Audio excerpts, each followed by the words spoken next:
Wa idh qala Allah ya Isa ibn Maryam a anta qulta lin-nasi ittakhizuni wa ummiya ilahaini min dunillah. Wa idh qala Allah, ingatlah ketika Allah berfirman kepada Isa, ya Isa wa Isa ibna Maryam, putra Maryam, a anta qulta linnas, apakah kamu mengatakan kepada manusia, ittakhizuni, jadikanlah aku wa ummiya, dan ibuku, ilahaini, sebagai dua Tuhan yang disembah, min dunillah, dari selain Allah. Qala, Isa berkata, subhanaka, maha suci engkau, ma yakunu li, ya tidak mungkin bagiku, an akula, untuk mengatakan ma laisa li bihaqqin, apa yang bukan menjadi hak bagiku.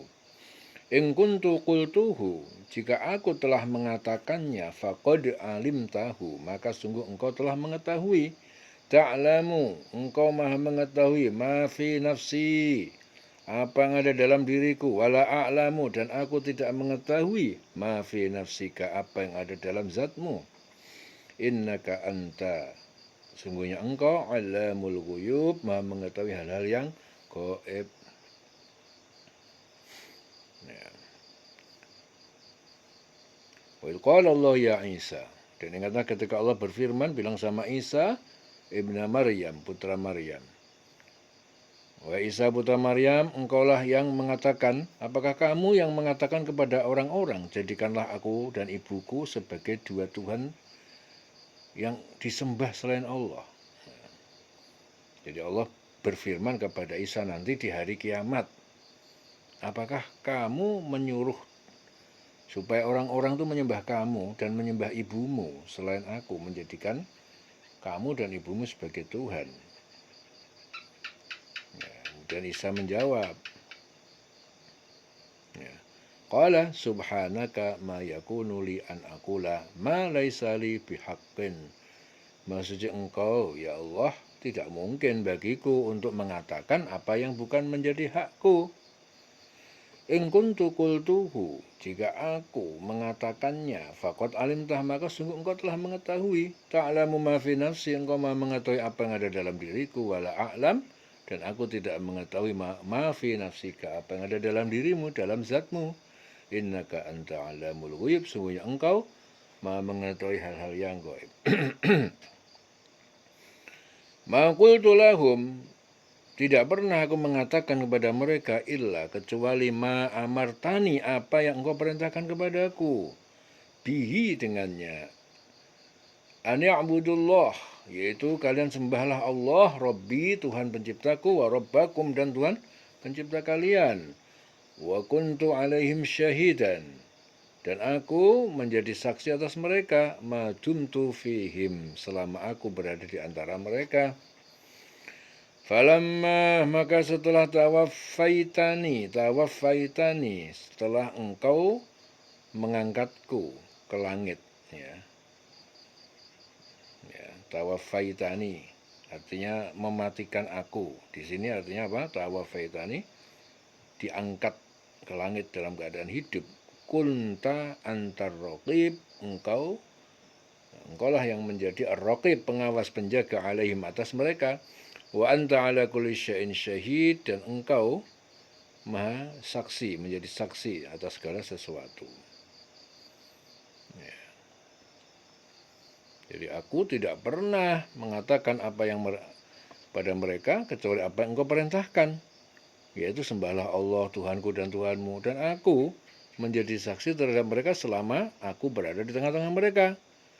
Maka setelah engkau wafatkan aku, ya, engkaulah yang mengawasi mereka, ya, dan engkaulah yang maha menyaksikan atas segala sesuatu. Wa anta ala kulli syai'in syahid. In tu'adzibhum, jika engkau menyiksa mereka, ya, mereka yang ingkar, jika engkau menyiksa mereka, ya, jika yang ingkar, ya, fa innahum ibaduka, maka sungguhnya mereka itu hambamu. Wa antaghfir lahum, dan jika engkau memberi ampunan pada mereka, ya, yang yang mukmin, fa innaka antal azizul hakim, maka sungguh engkau maha perkasa, maha bijaksana.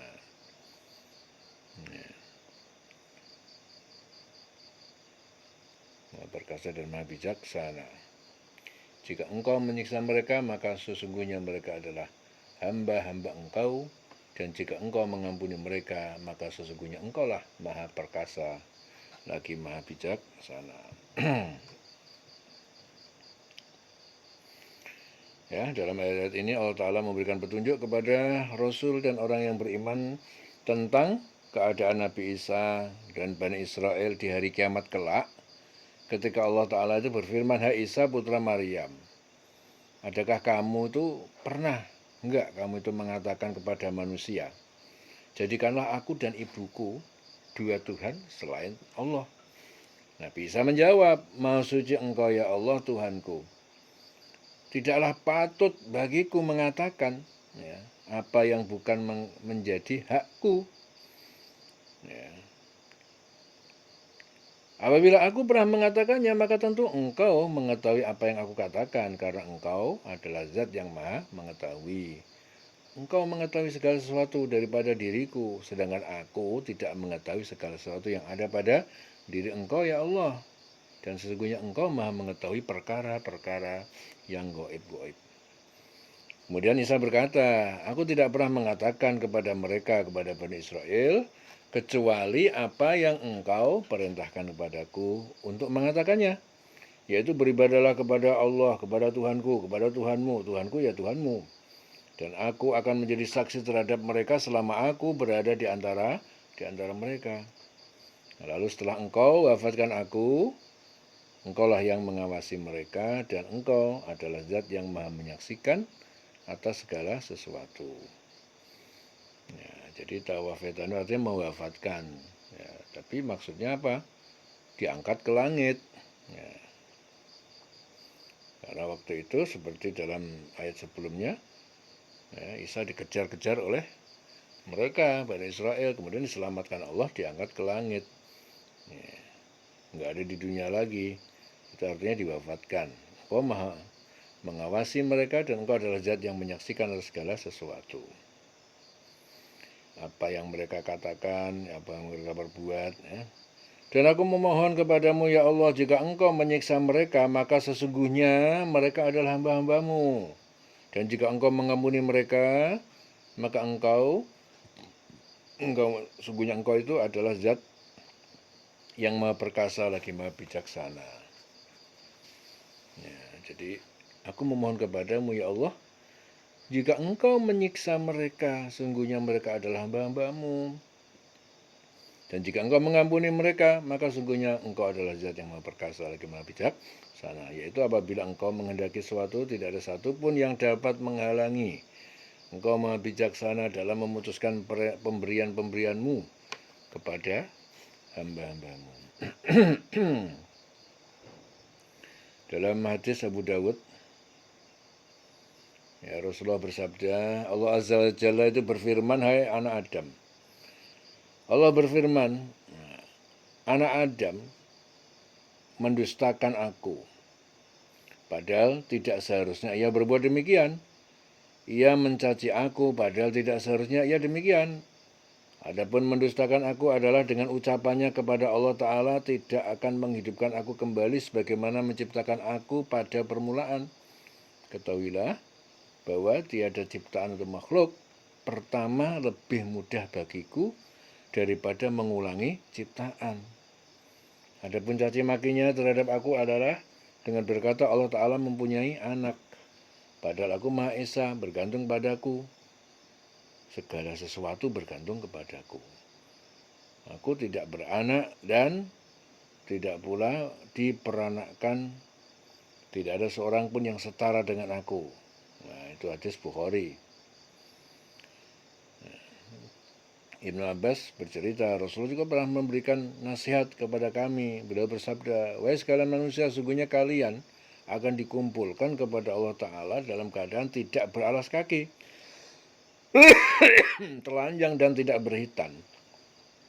Kemudian dia menjawab surat Anbiya, ya, membaca surat Anbiya 104, yaitu pada hari kami gulung langit sebagai menggulung lembaran-lembaran kertas. Sebagaimana kami telah memulai penciptaan pertama, begitulah kami akan mengulanginya. Itulah suatu janji yang pasti kami tepati, dan sesungguhnya kamilah yang akan melaksanakannya. Dan sesungguhnya makhluk yang pertama kali diberi pakaian di hari kiamat adalah Ibrahim alaihissalam. Ketahuilah sungguhnya akan didatangkan beberapa orang dari umatku, lalu mereka digiring ya ke sebelah kiri. Ya, berorang digiring di sebelah kiri. Kemudian dia katakan mereka adalah sahabat-sahabatmu. Lalu dikatakan kamu tidak tahu apa yang telah mereka kerjakan sepeninggalanmu. Maka kukatakan seperti yang dikatakan oleh seorang hamba yang soleh, yaitu Isa alaihissalam. Sembahlah Allah Tuhanku dan Tuhanmu, ya, dan adalah aku menjadi saksi terhadap mereka selama aku berada di antara mereka. Maka setelah engkau wafatkan aku, engkaulah yang mengawasi mereka. Dan engkau adalah maha menyaksikan atas segala sesuatu. Jika engkau menyiksa mereka, maka sesungguhnya mereka adalah hamba-hamba engkau. Dan jika engkau mengampuni mereka, maka sesungguhnya engkaulah yang maha perkasa lagi maha bijaksana. Ya, kemudian dikatakan, mereka senantiasa murtad sejak engkau tinggalkan mereka. Itu hadis diriwayatkan Abu Dawud. Ya, hadis diriwayatkan oleh Abu Dawud. In tu'adzibhum fa innahum ibaduka. Jika engkau menyiksa mereka, maka sungguhnya mereka adalah hamba-hambamu. Wa in taghfir lahum, dan jika engkau memberi ampunan mereka, fa innaka antal azizul hakim, maka sungguh engkau al-aziz, maha perkasa, al-hakim, maha bijaksana. Qala Allah berfirman, hadza yaumu yanfa'us shadiqina sidquhum. Hari ini kiamat, ya, yaumu yanfa'u as-shadiqin, adalah hari yang akan mendapatkan manfaat, yanfa'us shadiqin, orang-orang yang benar, sidquhum, atas kebenaran mereka. Lahum jannatun tajri min tahtihal anhar, bagi mereka itu taman surga yang mengalir di bawahnya sungai-sungai, khalidina fiha abadan, ya, sebagai orang yang kekal di dalamnya selama-lamanya. Radhiyallahu anhum, Allah ridho terhadap ketaatan mereka, wa radu anhu, dan mereka juga ridho terhadap surga Allah. Dzalikal fawzul azim, demikian adalah anugerah keberuntungan, al-fawzu, keberuntungan al-azim yang sangat besar. Dzalikal fawzul azim. Lillahi mulku samawati wal ardi, milik Allah kerajaan semesta langit dan bumi, wa ma fihinna, dan apa yang di dalamnya. Wa huwa ala kulli syai'in qadir, dan dia Allah ala kulli syai'in qadir, maha kuasa atas segala sesuatu. Ya, jadi Allah Ta'ala memberikan petunjuk kepada Rasul, orang-orang beriman, tentang janji Allah kepada orang yang benar di dalam menjalankan ketakwaan mereka kepada Allah. Ya, bahwa Allah itu berfirman kepada mereka, ini adalah suatu hari yang bermanfaat bagi orang-orang yang benar kebenaran mereka. Nah, bagi mereka surga di bawahnya mengalir sungai-sungai, mereka kekal di dalamnya selamanya. Allah Ta'ala ridho terhadapnya, itu keberuntungan yang besar bagi mereka. Dan tidak ada keberuntungan selain daripada Allah Ta'ala mengampuni mereka.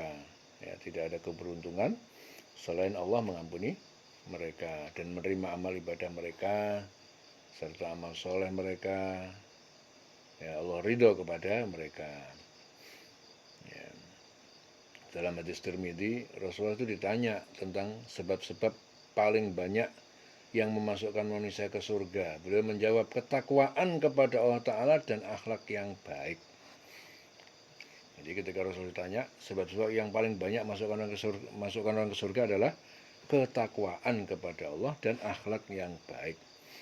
Beliau ditanya lagi, apa penyebab banyaknya manusia masuk neraka? Rasul menjawab, mulut, ya, dan kemaluan.